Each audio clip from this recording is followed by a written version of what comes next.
Burn rate is a simple term used to describe the amount of money that you need to keep the business alive for a month usually. So if you spend $100 on advertising, $100 on salaries, $100 on rent, your burn rate is $300 per month. Crowdsourcing is a term that is used to explain how companies can use crowds or other people to produce the content for them, for instance. So in Facebook's case, no Facebook employee is actually producing images and videos that people consume, and rather other people, their friends, their families, or whatever. Scaling.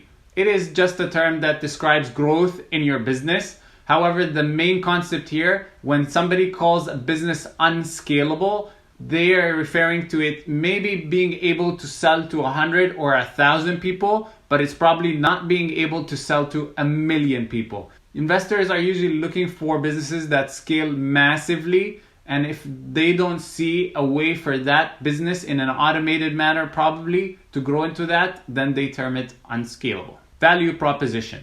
The term that means what kind of added value, what kind of benefit are you providing to your customer?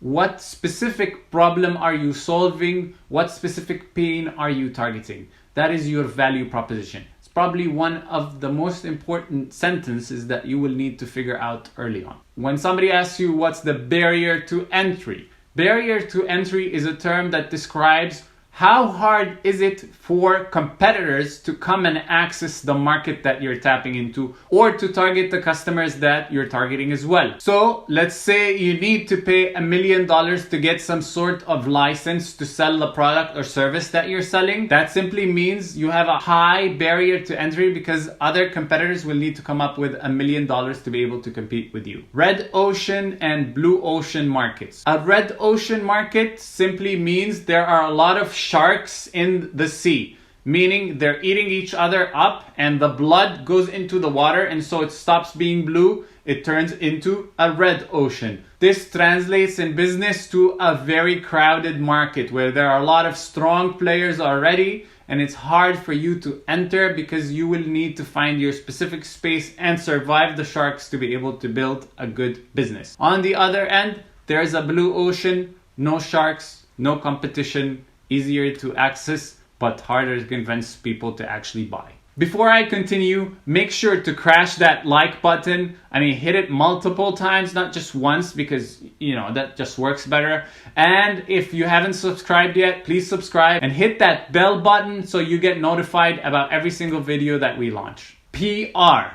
PR is public relations. I'm not sure what the best way to describe this other than how does your brand or your company communicate with other entities, whether it was your end consumer, investors, competitors, other companies that you want to partner with, so on and so forth. So for instance, if you prepare a statement that says you're launching a product and then you send it out to all of these tech blogs around the world and they publish it, that is PR because you communicated with the outside world. Content marketing. Yeah, it's pretty obvious. It's producing videos, blogs, posts, images, any sort of content to try and push your company forward. And this doesn't simply mean that you're going to be producing a blog post about the specific features within your product, for instance. You could be talking about the specific pains that your target customers face. With content marketing, what you should aim to do is number one, rank on Google so that people can find you out of the blue when they're looking for the thing that you solve. Number two is to actually be able to establish yourself as a thought leader. Thought leader is somebody who understands the market way better than everybody else, who gives out a lot of information about this specific vertical or niche that everybody is within, and helps their target customers understand their market better, providing value so that they trust them and then buy their product.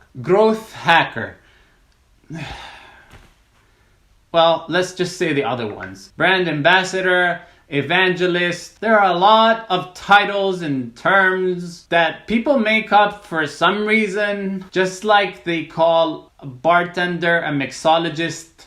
I don't get it. But anyway, the point is, these are marketing people. A growth hacker is simply a fancy word for a marketer. Somebody who's able to actually sell your product, tell people about it, and find new ways to get new business into the company and grow it. Same does the evangelist in one way or another. Same does the brand ambassador. Demographics. All demographics is about who are your target customers? What are their ages? Where do they live? What kind of car do they drive? How much money do they make? And so on. Traction. If somebody asks you about traction, they're wanting to see what numbers do you have? How much sales have you done? How many users have signed up in the last 6 months, year, whatever it is. They're looking for the results. Probably we go back to KPIs that you've been able to establish within a certain period of time. The theory of diffusion of innovation. Now, nobody's really going to throw this term at you usually, but this chart is really something that's worth a lot of study.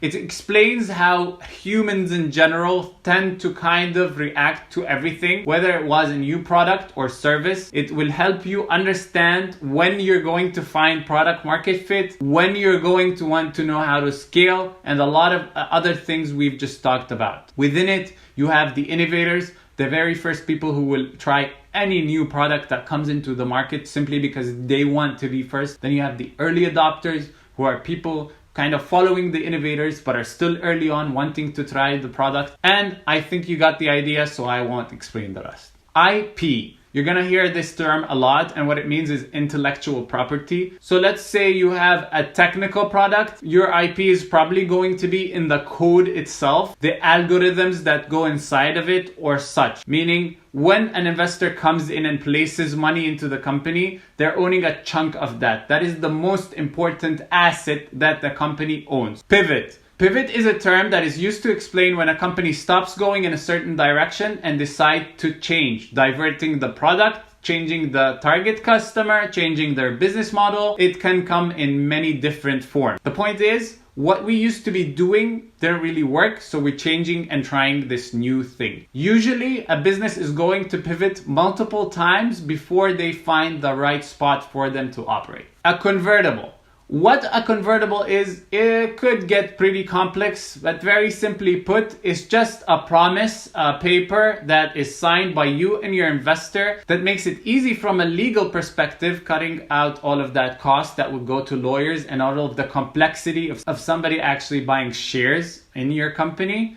And so they use it to make things faster. What this says is it's a promise that at a certain point in the future, when you actually do sell shares to a future investor, this previous investor will turn this amount of money under specific conditions into shares within the company. There are a lot of different kinds of convertibles. There's a convertible note, which is more of a debt kind of tool. There's a convertible equity agreement, which is probably the closest to a safe or a KISS. If you don't know what those are, check out Y Combinator for the safe, 500 startups for the KISS. And these are default documents that can help you raise money easily and in a fast manner in the very early stages. There are many different parts to convertible, such as the cap or a future valuation limit and a discount and other things. I am going to probably be doing a future video to go into convertibles in depth, so look out for that one. But for now, please do a little bit of research if you're just about to raise, because you do need to understand what each of these terms mean,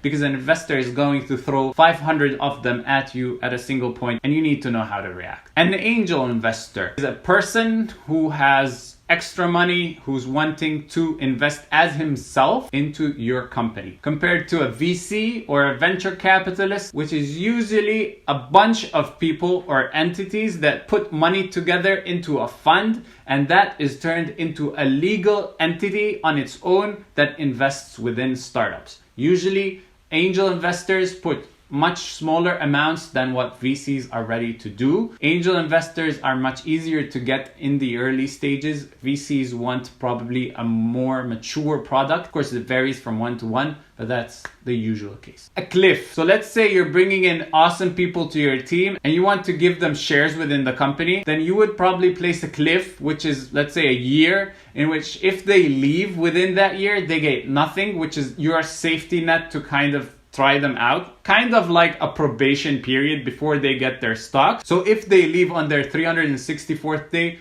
they simply get nothing. Vesting.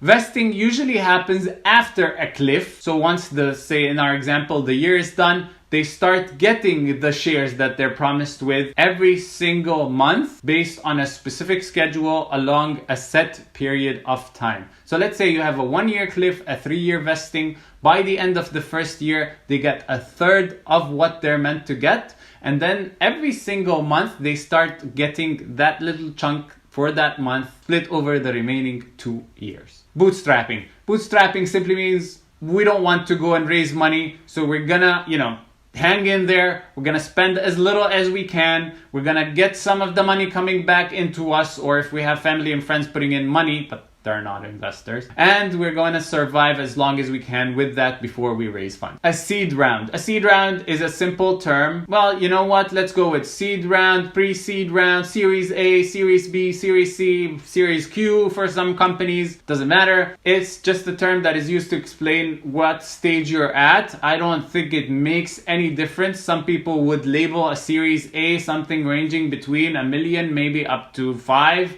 It depends on which country you're at, which market you're operating within, and so on. So these are just terms that are used to explain what stage you're at when you receive that amount of money. A unicorn.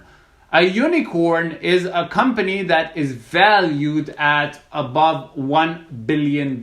So what is this? I don't know. This is the cool place to be, the promised land for startups. Everybody wants to be a unicorn where the company is valued at $1 billion. I don't know if there's anything else I need to say about that. Valuation. Well, valuation is, let's say I want to sell the company today in very stupid format. How much is it going to be worth? Valuation is used so that if somebody wants to invest, that's the amount they'll use to kind of understand how much shares they're going to be getting out of the company. It's calculated in many different ways. It is much easier to negotiate at very early stages and becomes very complex where it requires outside companies that you pay hundreds of thousands to sometimes to come in and evaluate what the company is worth according to multiple factors. A lead investor. The lead investor is simply the first investor to come in and put money. This lead investor will probably introduce you to other investors who will also come in and invest with him or her. Okay, so I just have 2 more, but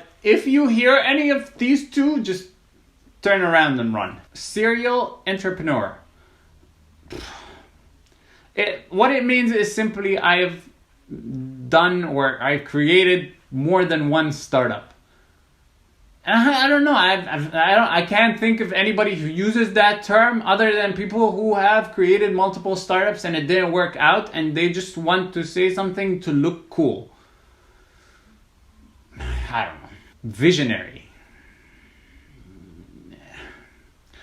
It is very hard for you to call somebody visionary. I think there are a handful of people who we can call visionary probably along the stretch of history. So if you go to LinkedIn, for instance, and you find somebody with visionary in their title, whoa, big scary sign. I wouldn't even go near that.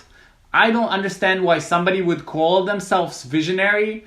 I would understand us calling people like Steve Jobs, Einstein, Thomas Edison, Henry Ford, calling them visionary because they were visionary. They saw something that is in the future that other people did not see when they started. But that's as far as it goes. So that's that, and I'm done for now. If you guys want to learn about anything else in specific, please do let me know in the comments. If you haven't subscribed, please do right now. I'm producing a lot of content and a lot of ideas are being shared, so you guys don't want to miss it. Cheers.